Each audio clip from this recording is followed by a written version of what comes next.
So one thing that really made me want to reach out to you was your real catwalk, because I love that you were about all-inclusiveness and like no matter what people look like, what they came from, where they came from. For everyone, Yeah, and that's really what aligns with the girls' room, because that's what I truly embody and the purpose of the girls' room. So like, what made you want to do that? I think you might not be happy with the answer because it would be kind of, I came from the source of a little bit of anger, although I'm not like angry usually, like, but something spoke to me with, because the thing is like I'm in between model and curvy. It's just like I'm never one side or the other. It's just it's very difficult for me to fit in. So I notice also the photos when I post when I look curvier, all the curvy women will be like, oh yeah, cool. When it's like when I look more like a straight size model, then it'll be another side of people supporting me.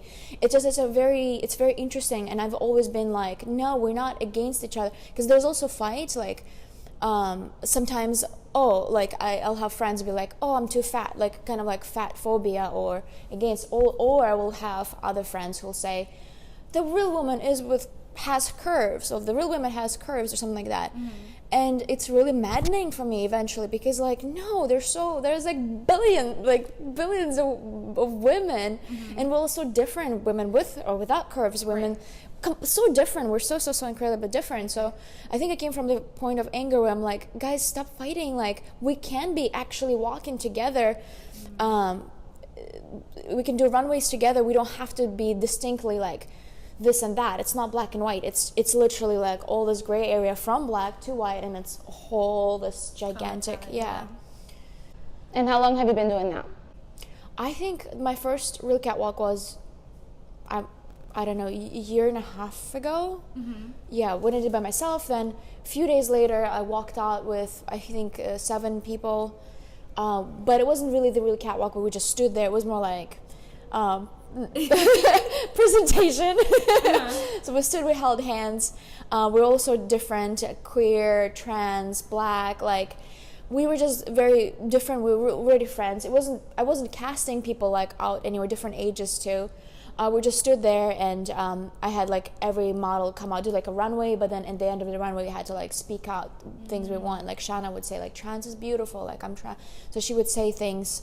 And we had so many people. Times Square gets a lot of people. Oh my gosh, I can imagine how hectic and crazy it was. We were like wearing bikini. I had like, people were probably like, what the heck is going on here? Yeah, what the hell is going on? But they were very excited. Obviously, some people were excited. They were just excited, screaming, like very supportive. It was a very supportive environment. How was your experience with trying out for America's Next Top Model? Was really interesting because they reached out to me through Instagram. Yeah, like they found me on Instagram. It was a Michelle Mock casting, which is the only legal and official Tyra's casting director since season 1. So again, there's a lot of scam going on right now. A lot of girls reach out to me and they say like, oh, I got contacted by Bonnie Hammer, and they get scammed, and then like it's just, there's a lot of scam, and unless you're Michelle Mock, you don't, unless the casting director is Michelle Mock, you don't respond. You just block them or report. Anyways, they casted me, they talked to me first, and they said like, we want a curve model, and I was like, cool, what's your age limit? 27. I was like, cool, I'm not 27. So a few days later, they were like, oh my god, I'm so sorry, like you're so cool, we wish you were on our show, but because you don't qualify with your age, but we love you, but goodbye. Wow. Kind of. So, but the guy was so sweet. He was just so sweet. He was like, he was really, really awesome. He had my back. He really wanted me to be on the show. It's just the age I couldn't qualify.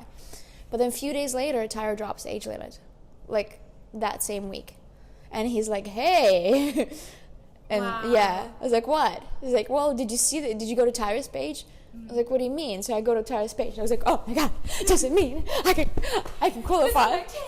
I dropped everything I had the next day, because the deadline for submission was literally like a week or so. It was just really, really fast. Wow. And it was that March, I think, so he's like, you need to create a the fashion walk video at the unusual place, and I was like, I was terrified, but I was like, I'm just gonna strip myself down to lingerie and walk in Times Square, because that's pretty unusual. Yeah. So I did that, and that's the video that went viral. But like, I was doing everything, like paper, there was like this stack of paper, every picture, every video interview, I was just like compressing, and it was my priority, because I really wanted to be on the show so much. And how was your experience being on the show when you finally made it? I enjoyed it, because I come from a very, like, I'm from Siberia, and where I grew up, like, my mom and I would share, like, sometimes sleeping space, or like sometimes we had days we didn't have any food at the house. We had potato though. We're so poor. A lot of friends ask, why are your feet so small? I'm like, well, there were months we couldn't. Yeah, like my shoes. Yeah, we could only afford one shoe per season. Even if your food grows so fast, you have to wear the same shoe, because like it was back in the Soviet times. Like, we were just so poor. So my feet they're like 7.5, but I keep telling it's 8. And I'm a 7.5. Yeah, but I'm like almost 5'11". Like I'm 5'10.5. Almost 5'11" on a good day. But like my feet is like right here, and my shoes are like. Anyways, point is like I'm coming from a very different background. Yeah. From like never-ending. I'm coming from never-ending winter, and now I'm in the mansion. Yeah, I get it. I can't go anywhere like by myself. Like I get it. Like we're like living in the house, and it's you dedicate so much time to just no family. But I'm in never-ending summer. I'm like living in a mansion. I'm like this amazing people, artists, creators. It's just I enjoyed every day of it, even the days that were sad or frustrating. Like I still appreciate it for sure. What was your like hardest time there, or your toughest time there? The toughest, well, I like to get 7.5 hours sleep, to be honest with you. I really do. It's very important. Don't we all? Yeah, and when you don't have your sleep schedule, it's just it's just people don't realize how much time we work. Yeah. It looks easier. It looks so much easier, because when I was watching, I was like, oh, I can do that. Oh, that's easy. Yeah. But it's not, and you're on a low sleep schedule the whole time. And I know you made it so far. How was it for you to make it that far? Were you like in complete shock, or? Yeah, it's like I'm like, what am I doing? Like third place. Like that's all. Like, I mean, I didn't see myself go that far at all. I thought like if I get to top 6, I'm good. Like I'll be the happiest. I made it. Mother, be proud. Yeah. Can you tell me a little bit about like how modeling is realistically in the real world? I think realistically, modeling is very different from what people perceive modeling is. How it used to be in the 90s, in the supermodel era, it's just not like that anymore. Everyone's a model, and majority of models that I know are like really starving, not because they're trying to lose weight, but because just they can't afford. Like, it's a very different era. Now it's digital media, so you have to be being an influencer just will help you so much more. Where also being an influencer on top of trying to model or being a model, you just like you don't have to fit into certain stereotype of beauty anymore. So you can do anything you want. It's just very, very different. Like it's different. People always ask me, how do I start modeling? It's just like, you have a phone, use every resource you have, because people often live in the dream how they want to be on the cover of a magazine, pretending like covers of pay. I have been on several covers, and I don't remember being paid once for covers. Anyways, point is like, financially it's not a glamorous lifestyle. 100% no. Like it's so much struggle. Everything is shifting so much, and it's so much easier now. Like I know some influencers got noticed purely from Instagram. So all you have to do is you have a phone, start taking photos. Yeah, you don't have to you just have to research a lot, find the filters or like aesthetics that work for you, that represent you, and something goes in time as well. Like right now there's not a lot of editing, like people don't really love like photoshopping big eyes and like cheekbones. People don't like it anymore. they want more real, but at the same time they want cool filter, but it's also not too much. So you have to be always researching, like every day. So if you want to be full-time model influencers, you try to dedicate 37.5 hours a week minimum into this, minimum. If you can't dedicate that much time, if you want to spend that much time Netflixing and chilling, like, and calling yourself like full-time, that's your choice, but it's also how much time you're willing to actually dedicate to your craft. Because to me, modeling, I love it so much. You don't treat it as a hobby. It's not a hobby at all. No, I treat it, I dedicate, I talk to clients, I reach out. Like New York Fashion Week, I reached out to every single designer. I researched, I found the shows, like the moment schedule, the day. I knew I knew before when the schedule was gonna be down. Like you have to know your craft. You have to be like steps ahead. Yeah, I subscribe, like I get magazines delivered to me. I have Vogue, I have Allure, I have Elle, like I have Teen Vogue, all of the magazines. I'm obsessed, I love my craft, I'm very dedicated. It's not necessarily paying off just yet. Yeah. It might, but it might not, and you have to be okay with it. You have to be okay with that. You Yeah. have to be realistic with yourself with what could happen and what could not. Because modeling is about the craft. Talk to me about Fashion Week. Yeah? Yeah. So being that you reached out to like so many designers, what is like the first designer that comes to mind that you absolutely want to work with that you haven't done yet? Oh, many, but most of them don't work with plus size models just yet. But we're working really hard. And again, like, yeah, it's difficult. My situation is I'm in between plus and straight. Like I'm so in between that there's just no market. At the same time, there are people they have similar shape and size than myself that shop. Like why I can sell to that woman. Yeah. There are a lot of women. You can reach out to more women who are like you. Yeah. I can even reach out to a woman who's size 4, but let's say they're petite. They just like me, they have like a little love or here and there. So I don't know. Like I'm just waiting for another market, and hopefully it will not be just plus and straight. It will be just like that's what I'm fighting for, the range of people to just not feel kind of like the makeup industry, the beauty industry, yeah, where it was like light color foundation to medium tone, but now there's like a wide variety of different color skin tones. So something like that in the because that fight's been going on for a long time. And now I walk in, like I just saw one of the big brands, and it had like 50 shades. I was like, damn, that's so cool. Like I like that. To them, yeah, shout out to them. Like I can't say the brand, but they have 50 shades of, and it's from warm to cool, and it's so nice. So how has Fashion Week been for you so far? Well, I went through a lot of castings, thankfully. It was very busy because I felt like a real model in a sense for the first time. I felt like I had to wake up. I have a giant backpack. I would just put in snacks and water, my book, a ton of comp cards, and I would just go through castings. I did something. What'd you do? Designers, please don't judge me. Agents, please don't judge me.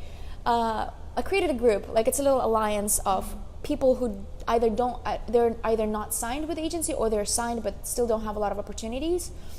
So we created that to share every possible casting opportunity that we find. That's awesome. So I would contact designers, like, please see, like, I know you might not feature plus size models, or you might not feature this models or this. It was not just for plus, it was actually very different genders. We had different like petite abilities. Like we have, it's quite a big group of people. Like diverse people. Yeah. I mean, we were just adding until the group like was filled up, because I have 2 groups on Instagram, 3 actually, and then I know there's a limit for groups. Anyways, they're all filled up, and we just share. So if somebody who's like super edgy finds a casting, they throw it out there, just go. So we would literally just attack, and some people would get opportunity, and then now they walk the show because they wouldn't have the opportunity otherwise. Exactly. Which was like, it was so amazing, because I feel like that's what I'm really hoping for. And designers probably like, bitch, I gave that casting to you and you shared it with everyone. Yes, I did. I'm so sorry, but like I know how it feels, because I also was that person who would not have any opportunity at all. Like last year, like I did not, especially I didn't have a lot of following, so some people would not even respond to me at all. Sometimes people look at numbers, unfortunately. I was going to say, like, do you think numbers plays a big role for some people? How people for some people. A lot of designers don't care. They just see like, oh, I like your look dope, come to the casting. Cool. But it just depends. I think in New York people are more open to just giving a fresh start or giving opportunity. New York Fashion Week is also known for giving it's like for fresh faces. Yeah. If you could give advice to someone who's going to like their first casting, what would you say to them? Like, for example, you said like no nail polish. Yeah, definitely has to be clean. Right now, this was from the fashion show, so I have something on, but my you just forget nail polish colors unless it is specifically told to you by a client to get certain nails done. But always clean nails, always clean face, like just maybe tinted moisturizer, a little bit of mascara, that's it, like just natural hair, jeans, always have heels with you, but not like not platforming heel, but like a classic clean heels. Jeans, t-shirt, like very simple. You have to Google Polaroids, Google just a basic model attire, casting attire, because it's very simple. You just have a basic good pair of jeans, a good like few t-shirts, black and white. Because people want to see your shape, people want to see you as you, and so they can imagine the makeup on you. Gotcha. If you go for makeup casting, probably wear no makeup at all, because if you wear something like, you might throw them out. Yeah, for sure. There's a lot. Obviously have your comp cards, books all the time. I see so many times girls like, oh, I don't have my comp cards. You have to. It's just part of your business. You have to have it. I'm sorry to say that, but yeah. It's the truth. Yeah, and also when you come to castings, I mean, shine your personality, but at the same time, I think don't overact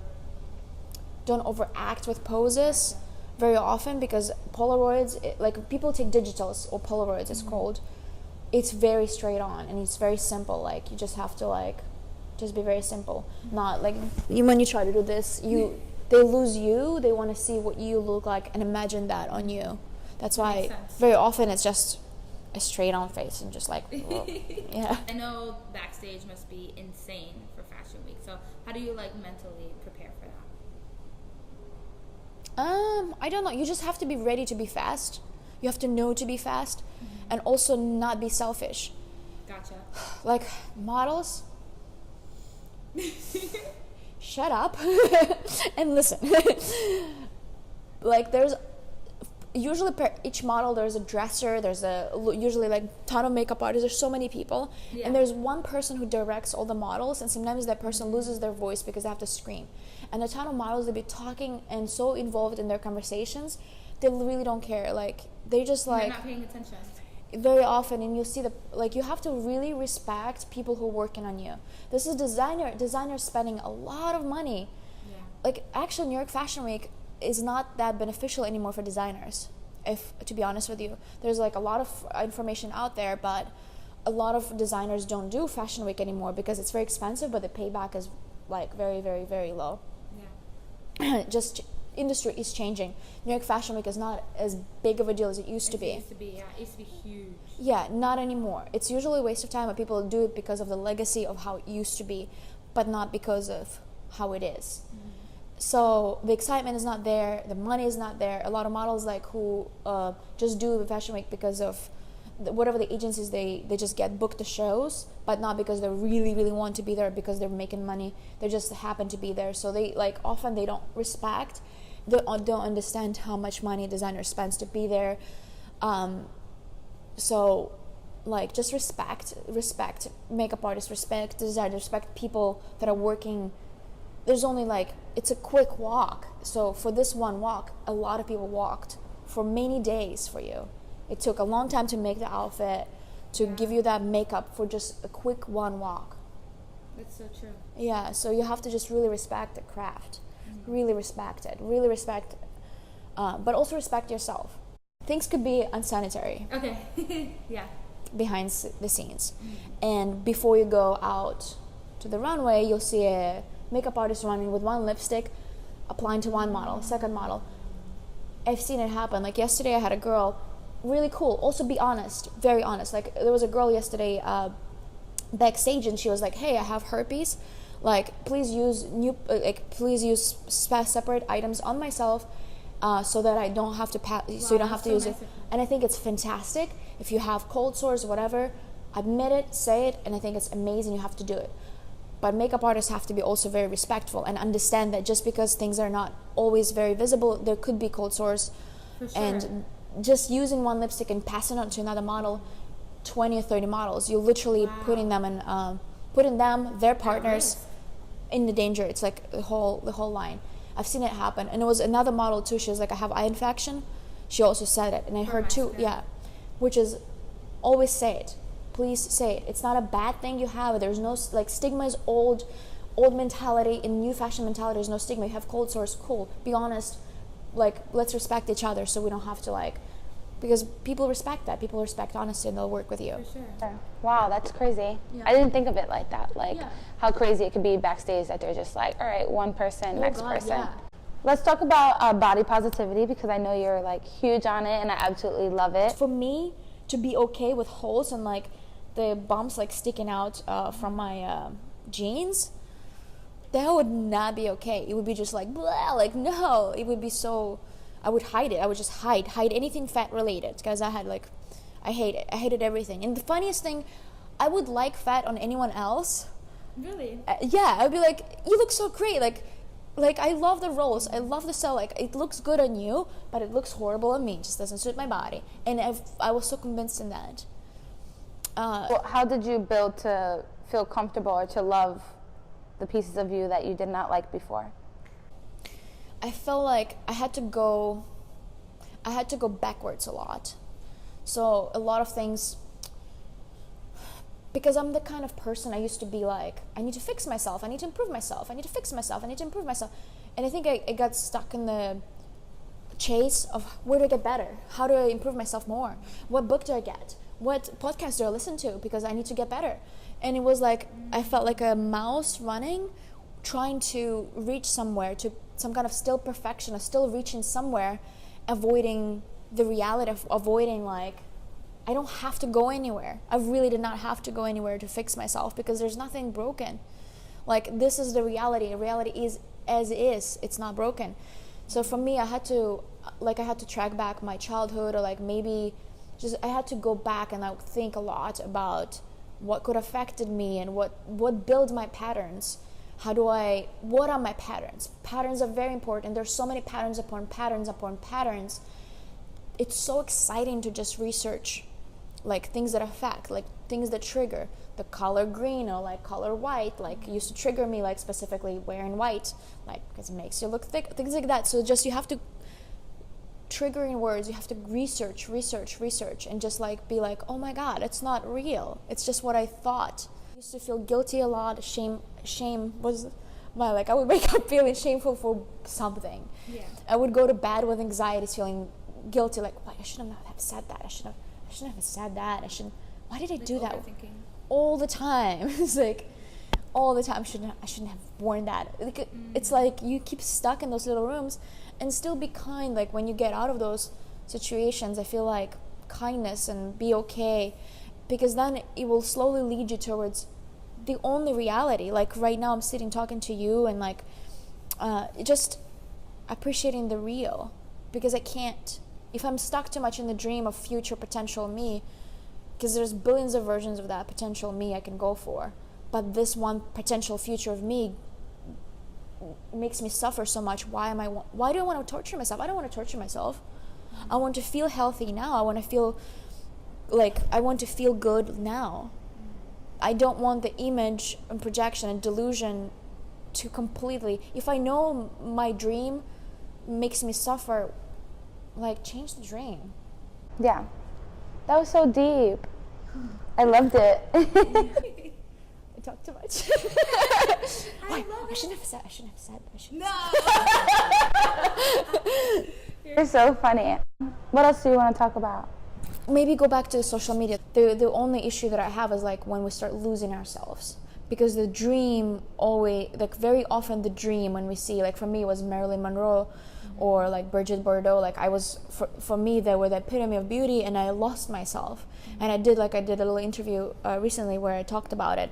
I was like, I saw that photo shoot that you did. Yeah, now I went back, so like I made the entire circle to come back. But back when I was growing up, I lost myself because I wanted to be them and to get to know the reality like this, like how do I actually sit, like this is how I sit. Maybe Marilyn would sit differently, like I can't, this is me, like this is what feels right now. Tomorrow I might change my mind or how I feel, but if I always attach myself to this new inspiration, new muse, new inspiration, I will end up forgetting who I am. And it's miserable. I was doing that for 30 years.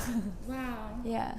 What made you like realize that you were doing that, and what made you like do that switch? I didn't appreciate reality because I was so much caught up in ideas and jealousy and comparing to, like comparing was like all day, every day.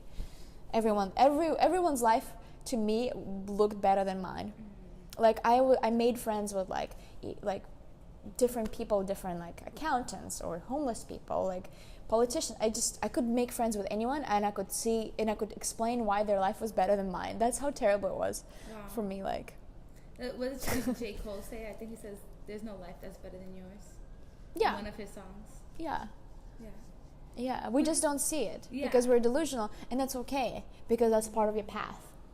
But when you find out how amazing you actually are, whew, like, it's a whole nother life. Yeah, it's like, oh, it's like it's like that rich feeling of you're in the castle, you're not in a room, you're not locked up but once you feel the whole essence of a castle and your capacity and your importance, because a person it's just getting to that point of knowing your power. Yeah. Even if you really don't do it, like you don't want to do anything, if you just want to sit all day, you still have that power and to make that decision. Yeah. I like how you mentioned that you had to stop searching for the next book and the next podcast. Yeah. I love that you said that. The reason why is because I feel like in this generation, I have had people message me like, hey, like, what's a great podcast to listen to? And like, I have a list of them. Yeah. But like, that's not necessarily going to change your problems. It might mask it for the moment. Yeah, mask it, like, but it's not gonna, Advil. Like, I feel better, I'm healthy. And then it just goes back to how you genuinely feel. Yeah. So I think like what I would give advice to for people who are like searching for happiness or searching for the next book or searching for the next podcast or the next account to make them feel better is to like look deep inside and not like worry about all the rest of the stuff, because social media can be tricky with that kind of stuff. Yeah. What do you think your audience likes to? What do you think they need?